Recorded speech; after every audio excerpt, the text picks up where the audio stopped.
Hey guys, Sam here, and welcome to another episode of our Leeds United Career Mode series. As per usual, guys, thank you so much for your support in the last episode. It was a little bit more quiet last episode. I'm not sure if sub boxes were a little bit screwed up, so if you could definitely leave a like on the video, let me know that you guys are seeing these episodes, that would be fantastic. But the views were down and the likes were down, so I just assumed it was something to do with the sub boxes. But today is going to be a little bit of a different episode, guys. I don't have any highlights today because I just simply don't have time to record highlights today. I'm just going to do one featured game of the episode. That's going to be Brentford. Then we'll take a look at the squad report. We'll have a look at our youth squad as well, and really just touch base and see where we are. We have made some very good progress. We've already played 15 games in the league so far.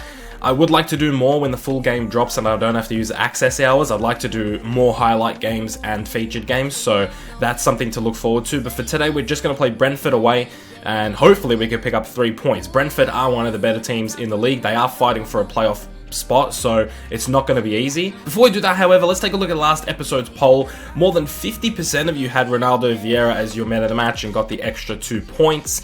And I gave my extra point to Borthwick Jackson. I thought he was incredible at left back. I thought it was one of his best performances, if not his best performance. So taking a look at the Billy Bremner award table, it doesn't change anything since the end of last episode. Calvin Phillips goes into this episode in the lead with 14 points.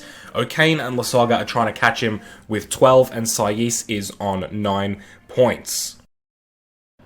This is our lineup away at Brentford. Some changes have been made since that 0-0 draw at Derby, and I think some fresh faces needed to be introduced. So Connor Chaplin comes in, Woodburn comes in, and I think that's about it. Different attacking options. Sayis is still there, Alioski is still there, Vieira and Phillips in midfield.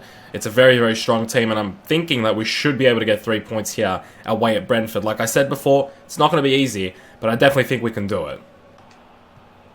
Chaplin through to Woodburn. Nice linking up between the two youngsters, and Woodburn has just carved up the defense, finds himself in some space, and easy as you like, Ben Woodburn finds the back of the net. That was so quick, transitioning from defense to attack as he goes to celebrate with the away fans. But the Brentford defense, you have to say, should have done better. I mean, it just was too easy here. He just, I don't know if it was Woodburn's pace that just got past the defense, but they just opened up on that left-hand side for us, right-hand side for them. Just opened up, and it was just smooth sailing for Woodburn. Great ball from Chaplin, take nothing away from that, but I still think Brentford's defense should have done much better than that. That was kind of shambolic. Good turn from Vibe there, but Pontus Jansson's there. And we all know you just don't get past Pontus Jansson like that. Nice play here. Through to Calvin Phillips, and again the defenses just open themselves up. There's a ball through to Alioski, and how has he missed that? What? Alioski, he just pushes it wide, and just disappointment there. That should be 2-0.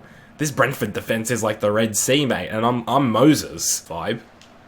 Pontus Jansson just dropping him. Look at Jansson. How he is just a Goliath. Seriously. Vieira to Sayis to Woodburn. Nice play through to Chaplin, and Chaplin's taken a bit wider of a position. Of course, he's left-footed, and I do see some people making runs into the box, and the defense just gets themselves in the way. Calvin Phillips to Sayis, through to Woodburn. Woodburn goes far post to Chaplin, and the goalkeeper there for Brentford was alert. It's still alive. It falls to Sayis, who doesn't make enough room to take the long shot. Vieira and Sayis now trying to work something, and Vieira going for a near post shot. Sayis now on the break. Doesn't usually find himself on the left-hand side, but he has at the moment, getting chased by the Brentford defence, but he's just going all the way. Unfortunately, no Lasoga to aim into, so he tries cutting in. Unfortunately, it was the wrong decision. Too many Brentford players there. Brentford now with the attack. Cooper goes in, no penalty given. Nice work from Cooper, redeeming himself for the earlier effort. And it seems like a counter-attack is now spawning from this. Woodburn with a fantastic header through to Connor Chaplin, who sees, wanted a low-driven cross to Alioski. Why did I think it would do what I wanted it to do? FIFA never does what you want it to do. Brentford now. Are they going to punish us for these missed opportunities? Ayling gets his body in the line, then a fantastic tackle. And Ayling continues to be consistently very good. Sayis. 3v2 here of sorts, but he doesn't have the pace. He's going to find Woodburn on the left. Woodburn with a fake shot, brings it back onto his right. He has Connor Chaplin there on his right foot, not his preferred foot, and the ball is still alive. Alioski again through to Chaplin, this time from closer range, but does no better, just shooting it straight at the goalkeeper. who just looks like he's just getting pummeled by the balls at the moment. Now Cooper pushed out wide, and it's Vibe who goes for it, and Wiedval forced into one of his first saves, and he does very, very well. Okay, Maruf, fresh off the bench, and off of a corner here, just using his body nicely, finds Connor Chaplin, and is he not taken out, ref? And was that not the last defender? He doesn't even go give him a talking to. Referee, what are you on? Brentford now still looking for the equaliser as we head into the later stages. Oh, just beautiful tackle that was. Just a fantastic dispossessing as Woodburn runs forward. Roof going to try and go himself. Probably wasn't the right decision. Oh, nice work from Woodburn. That is a clutch play. Not only does that give us a chance to maybe go for another one, but that also gives us the ball in the dying minutes of the game to make sure Brentford will not score. It's just whether or not we can add another one. The Brentford defense is falling over each other. Saka goes for a fantastic run, and unfortunately it wasn't meant to be for what is usually our super sub, but that is it. That is the end of the game. A 1-0 away win to Brentford. It looked at one point like it was going to be a lot easier than a 1-0. But Brentford did very, very well in the second half. Brought themselves back into the game. And if they had gotten a point, I probably wouldn't have even complained, because they played pretty well. Those are what the statistics look like. 3 shots, 1 on target for Brentford with 51% of the possession. We had 7 shots, 4 on target, 49% possession. So we were slightly better. And away from home, I think it's a fantastic performance and a fantastic result. These are the kinds of wins we have to get if we want to challenge Wolves for that title. I don't know if we can actually do it, but if we are going to do it, these are the games that we have to win. Away at Brentford, a very good team, and picking up those grinding 1-0 wins. These are some of the performances that we have to put in. In terms of the man of the match, it's Woodburn that gets it ahead of Chaplin, and I don't think you could pick wrong with either of these two. They both performed fantastically, and Woodburn gets the 3 points. He has been really good. When I saw his overall and when I saw some of his ratings, I thought maybe he would fall by the wayside and maybe he wouldn't be as effective as I thought he would when we brought him on loan. But he has performed pretty consistently. Every single time I bring him in, he does all right. He's had a couple of missed games here and there, but he's been very, very good. I'm very happy with Woodburn at the moment, but I don't know who I'm going to put in the poll because there were so many fantastic performances. But the important question is, what do you guys think? Who gets your 2 points? But in terms of raw statistics, Lasogga's got 9 goals from 13 games. Of course, he had 2 hat-tricks in the last episode, so that's where 6 of his goals came from 13 appearances. Sacco's picked up 5 goals and an assist from 13 appearances. I think that's very, very good, especially considering some, if not most of the games he's come off the bench. I think he might have come off the bench more than he started. Slice has 3 goals and 5 assists, leading the assists from 14 games. Roof's got 3 from 15. Woodburn 2 goals, 2 assists in 8 games. Chaplin 2 goals, 2 assists in 11 games. So would be nice to see him getting a few more goals on the board. But he has been very good when he's performing, and a lot of those appearances are off the bench as well. Keep that in mind. Our youth players, this is what we have in our youth squad at the moment. I've just been doing this on the side, not really showing it, trying to build this squad up with some high potential young players. We do have 2 goalkeepers coming through.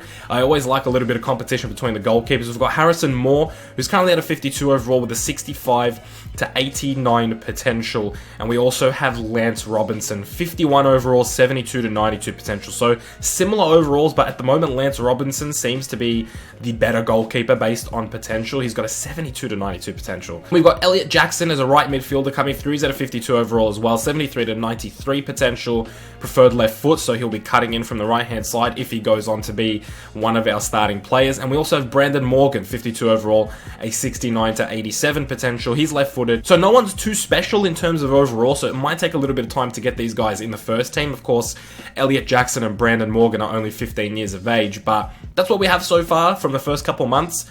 We will get more talent, and I will update you guys as we go through the season.